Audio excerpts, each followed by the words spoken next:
Welcome to another episode of the Coffee Roaster Warm Sessions podcast. Sergi, how goes it? It's going. I'm here. Lovely. Present. That's great. Ready to pour some batchy as I'm always? ready, as always. This was an unusually low dose because I took the bottom of the bag, all that I had left, which there was already not a whole lot left, but we'll see how this turned out. It's like lukewarm again. Mm-hmm. Very. But it was brewed a while ago, so 10 minutes. Not that bad. Smells are kind of interesting.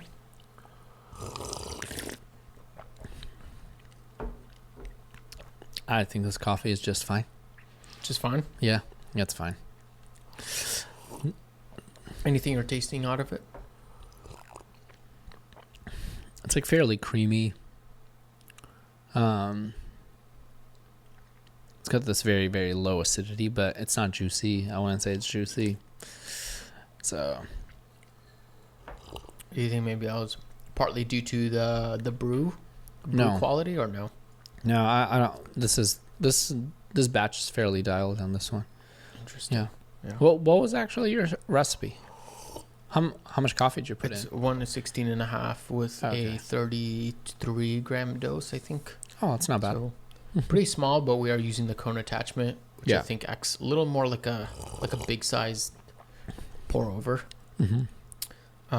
So that it helps a little bit rather than I think it'd be worse if we just put it in a big basket. Yeah, it'd be so thin. Yeah. The bed would be so thin. But yeah, I think it's solid. Mhm. It definitely has. I think it has like. I think it has decent acidity. Actually, I don't think it has zero acidity. No, I said medium acidity. Mhm. It's not high in acidity. Medium. I'll take. There's a little bit of like fruit, a little bit of like lemony, or I don't know, some acidity. But yeah, there's not a whole lot going on. It's not super wild. No, it's like a little bit of tropical fruit. Yeah. It's not super vibrant. I don't know if that is a brew thing. Yeah. I don't know. It's not super vibrant of a coffee, but Yeah, I think fine. I think my pour overs have been a little better of this coffee. But I also wouldn't say that this is a wild coffee. It's solid. Yeah. Which nothing against solid coffees, but Yeah. for those listening, this is a coffee from Subtext out of I think Montreal or Toronto, one of them. Nice. So I've heard I've had Subtext before. Oh, nice. Heard a handful of Yeah. good things about them. Decided it was long overdue for a brew for them. So I picked up one of their Colombian coffees. I think this is also a pink bourbon. Oh, nice.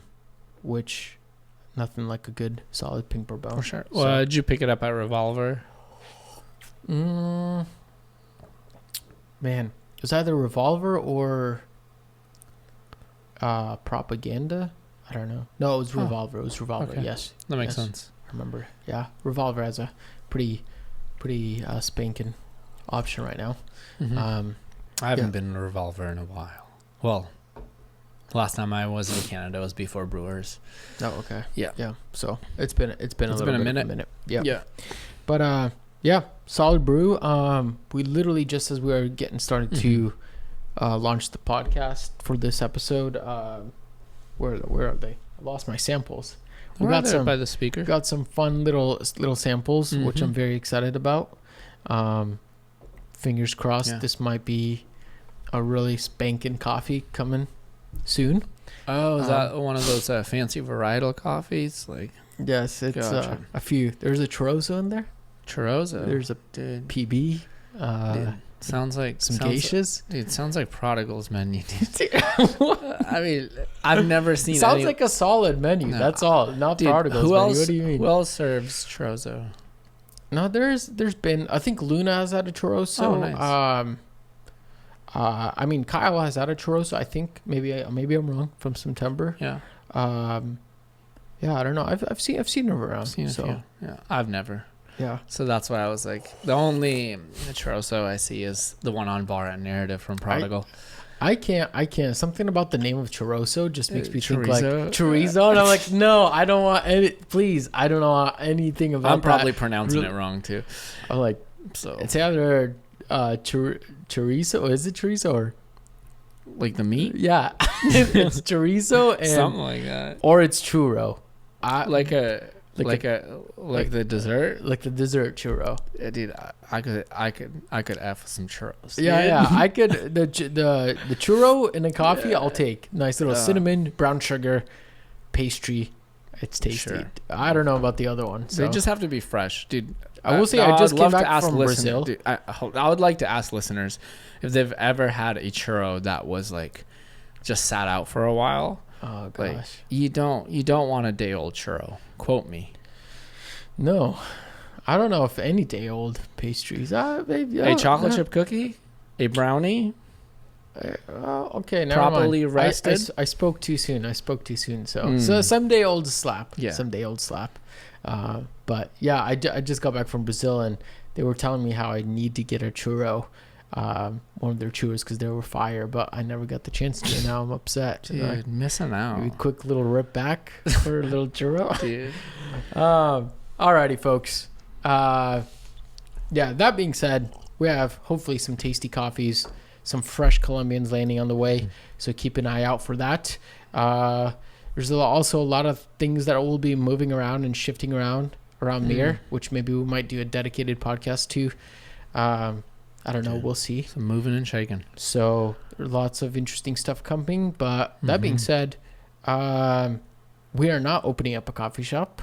That is not what's going to be happening. Segue. However, I always get asked why we don't open up a coffee shop or when we're going to open. Like literally, that is a question I hear all the time, nonstop. And there are many reasons why we wouldn't or we would. But that's not necessarily what we're going to be talking about today, but kind of related because one of your friends just asked about, we have a roasting company. But are we thinking about starting a coffee shop? Yeah. And what that would look like? And yeah, I don't know. What else was that? Yeah, the basically the question was like, what's your opinion on open up a cafe? Because there's another podcast episode that we talk about consulting, and we've consulted for other roasting companies. Right. We've consulted for cafes. We just recently did a big one in Chicago and Soloway Coffee in Lincoln Park that we worked with for a while and still working with. So with that said, we are big fans of cafes. Like we want to see cafes be open. So that's a very big deal for us as a roasting company. And also like from a consulting point of view, I love consulting. I think it's a lot of fun to be able to share like wisdom and things that I've learned in working in coffee. Of course, there's a lot of consultants. Like right now, I feel like that's the new big thing is how to become a consultant. I don't think you and I ever tried to become a consultant.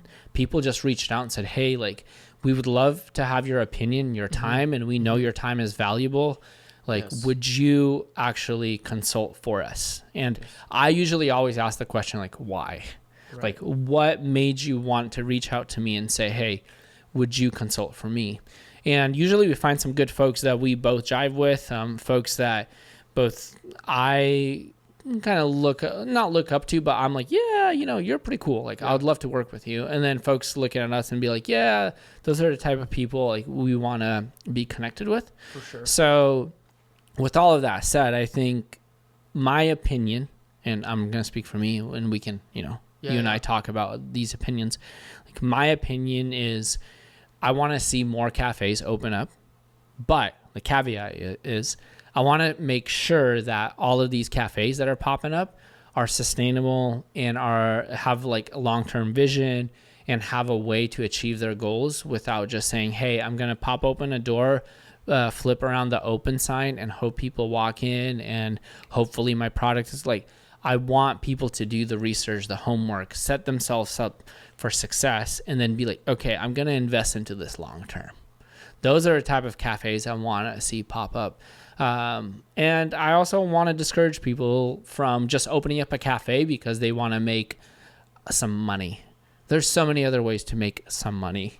Don't do it by opening up a cafe. Yes. Don't do it. Yeah. Podcast over. There's so many other ways to make money. Trust me. No. I 100% and agree. so many legal ways to make money. Right. Yes, indeed. Yeah, I think we're in a, like, especially economically, and I'm going to quote, I don't remember who said this, but it's like never a good time to start a bad business, and it's always a good time to start and there's never, wait, what the heck did I just messed that up. What the point what I was getting was, there's never a bad time to start a good business. And so if you're good at what you do and you kind of understand the business landscape a little bit, yes, go for it. It's going to be hard regardless, but you know, if you kind of know what you're doing, it's going to be a little easier for you than for somebody who's just starting fresh off, you know, off of nothing. And we're also in a time where I think it's like there's a lot of competition, especially in the cafe landscape. There's a cafe everywhere. That's not the case everywhere, because there are probably some towns out there that literally have no cafes, and a population of 25,000 people, 0 cafes. That might be a good, you know, might not be a bad idea. But then that comes with its own challenges. So there's really like not really a one size fits all as to whether or not one should open up a cafe, one should not. There's a lot of variables at play. It's not an easy game to play. And like I said, like if you're good at running a business, you'll be fine. You'll figure it out. And if you're not, it's going to be very stressful. There's going to be a lot of, you know, bridges burned, a lot of things done wrong. There's going to be some failures, you know, and it's not going to be a great experience. That's it. So, yeah. And my buddy actually worked in coffee, or the buddy, like loosely. I know the person who reached out to me, and they've worked in coffee. Yeah. So I know that they have an idea of what the industry looks like. So that's a good thing, because you and I always say, like, hey, if you've never worked a day behind bar, or if you have not worked in the industry, don't start a cafe. And sure. I think some people listening to this, like, wait, are there people like that? And you would be surprised. There's so many people that just kind of idolize and romanticize this idea of, I'm going to open up a cafe, without ever working in food and bev. So I think that's a big thing. And then you and I have also thrown around the idea of, you know, what would Mir look like if Mir had a drive-through, right? 100%. So there's these other ideas that when it comes to us as a roasting company looking to serve people from like a front-facing way and not necessarily an e-commerce way, there's ideas that intrigue us. And literally, we haven't pulled a trigger on things like that, because one of the things that we absolutely love is that we have the ability as a roasting company to connect with other cafes. Yeah. And that's an awesome thing. Like that's through like wholesale clients, wholesale partners. That's an amazing thing for us, because now we've broadened our reach to be able to connect with anyone who already wants to open up a cafe and say, hey, there's a lot of things you need to do. We hope that good coffee is not something that you need to worry about. We got you. Yep. You know, plus this, plus that, plus how can we help you with other facets of opening a cafe? And there's plenty of work to be done just from a roasting standpoint. Right. Like roasting is not an easy game to play. Actually, recently, either Scott or somebody else posted this, and I was just nodding because I was like, yes, that makes a lot of sense. They were saying how usually cafes that are multi-roasters or serving somebody else, when they switch to being their own roaster, quality usually drops. Yes. And that makes a lot of sense, because the luxury of just being a cafe and being like, hey, I don't like your coffee, so I'm not going to serve it.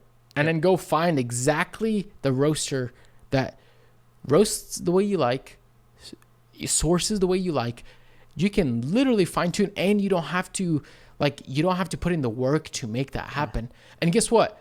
You stop liking their coffee, you just move on to the next roaster. And you get, guess how many coffee roasters? Infinite. You can choose from anywhere in the world. And that is something that I honestly don't think that is talked about enough, because it's always this thing of like, oh yeah, like you either want to be a roaster because you want to save money. Like, why am I going to pay somebody else to roast my coffee if I can do it for myself? But it's like, Whoa, I mean, you're gonna save a little bit of money Yeah. and spend a lot of money Yeah. and energy and resources to maintain a high quality Mm-hmm. standard, where at that point it's kind of diminishing returns. Of course, I'm not talking about like if you're thinking, oh man, but over 15 years, and if you start open 10 wholesaling, cafes. I get it. Yeah, I that's get a it. different That's a story. different story. Yeah. But then that just means like, yeah, you're kind of starting a second, like branch of your. You're just kind of starting a second business. So yeah. kind of makes sense, but like that, it's gonna take a lot of work and resources to upkeep it. Mm-hmm. But yeah, like that all being said though, I do think that I would love to open up a cafe at some point. Mm-hmm. I was literally just talking to somebody this morning about starting a cafe, and I was like, yeah, there was actually a couple opportunities in the last couple of years that I kind of wish we pulled the trigger on. And Would have we been a didn't. different world if we did. It I'll be would honest. I'll be honest. I'm glad we didn't. I wish we did. I'm glad we didn't. Why are you glad? This was is be perfect. great. Yeah, because Yeah. why are you glad we didn't? Because, like you said, running a roasting company is as hard as it is. You and I, we don't have any employees. Yeah. We don't. And I've managed and helped open up a few cafes, let's just say. Mm-hmm. Okay. And to be able to run a roasting company where you have to source green, roast the coffee, do an outstanding job, cup, like we've kind of like are dialed in at this point. Like we have sort of a system. We have consistent roast days if we're not traveling. Like, you know, we're kind of even the little things like setting up a cupping is much easier than it was like 2 years ago. 100%. Like, you know what I mean? Like, so to a degree, we're way more dialed now than we ever were, and we grew into that. Yeah. Imagine, like you said, dialing in a whole different facet of a coffee business. Yeah. A front-facing one.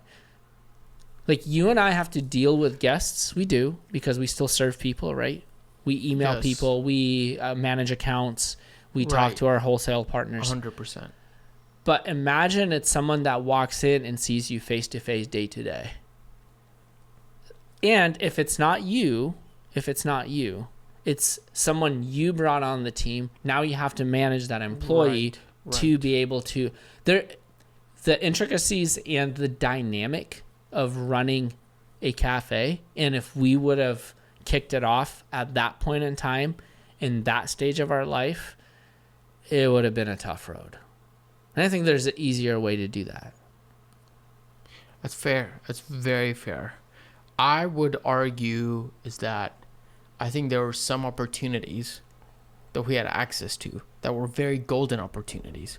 We're doing the same thing now or in the next few years is going to just make things a little more challenging. And it's opportunities that probably we may not be thinking about the same ones. I mean, but we got too many. Post pod will. Yeah.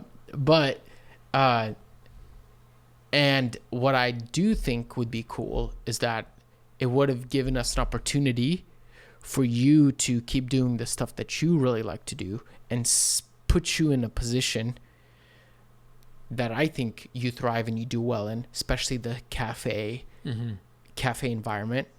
And I think it would give some very interesting growth opportunities for Mir that we don't have because we don't have a space, because we don't have a storefront, because there's a lot of perks that come with that. You get very much more so local community like exposure. You get to connect with people. Like there's plenty of people that reach out to us are like, hey, can I just stop? Like literally, we got a DM 2 days ago, and some guy was like, hey, I have a buddy coming up to Bellingham. Can he stop by the cafe? And I'm like, we don't have one. I'm sorry. Like, and that's like such a it's a bummer. It's a lost connection that I wish we had.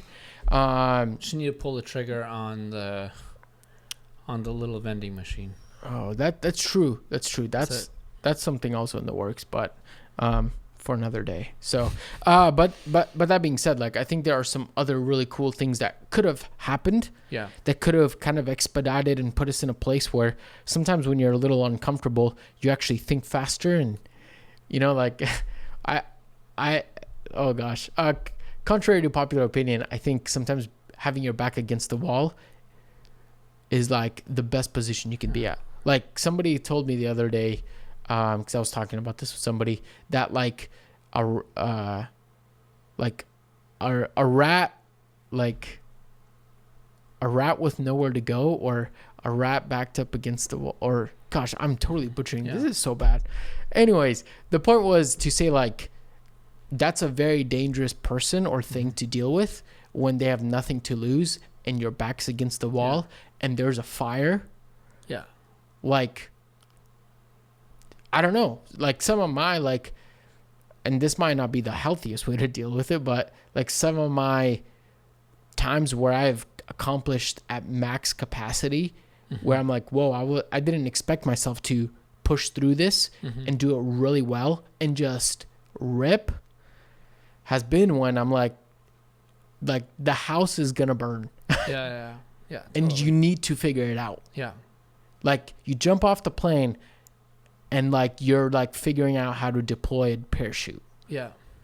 And not that, again, I don't know why we're going down this rabbit trail. We'll bring It's it a back. good one, yeah. But I think not that you should be opening up a cafe with that mindset, but I don't think that's something always to be feared of. Sometimes it's not a bad place to be. Yeah, fair. I also don't think that all kind of pressure is bad pressure. I think there's good pressure that, creates a different kind of energy. I think a lot of the times the danger of that is being like ungrounded and then not having a solid foundation to work off. And if you don't have that, if you're not grounded in your decision makings, if you don't have a set of ideals that you're like, hey, this is kind of what I want to build in and within, then you will make any decision that kind of works.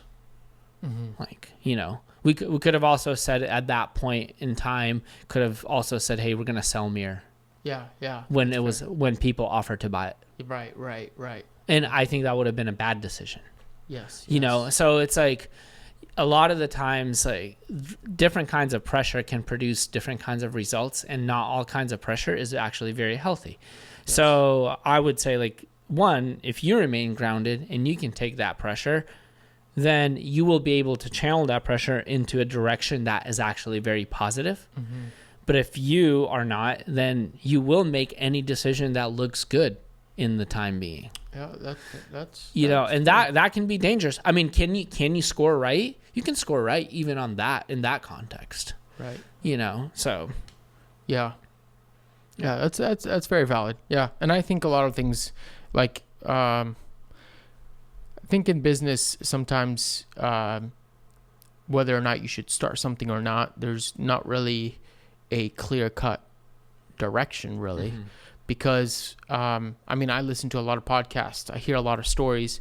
And sometimes you hear a story that is like, that was not supposed to work. But dang, you made it work. It blew up. Now you're doing exceptionally. And in other times, which is the stories that you don't hear, like for every one of those stories, there's probably hundreds and thousands of stories where the person went for it and it just crashed and burned, and it was not a fun experience. And not that it was the end of the world, but it just wasn't a very enjoyable experience. So, totally. That being said, I don't know. What are your thoughts about starting a cafe in say the near future or in the next 5 years? For us as Mir? Sure. Yeah. Again, we've said this over and over again. Like, not until there's an idea that I truly feel innovative about. I don't just want to start another brick and mortar. I would be happier with finding a wholesale client that we can truly partner for the long run. Have some form of investment with a partner that says, like, hey, like, I want to run the storefront stuff. Like, I'll be honest, personally, I'm not going to work in the storefront the rest of my life. Right. That's just not the reality. Even if you look at my schedule this year, I split 50-50 between behind the scenes and on bar. Like, there was a person that came into the cafe today and saw me and they're like, wait, were you gone for 2 weeks? Like, I haven't seen you for 2 weeks. And I was like, no, I was here. Interesting. Yeah. So, like, I'm not my role in the cafe is very much different now than it was 4 years ago.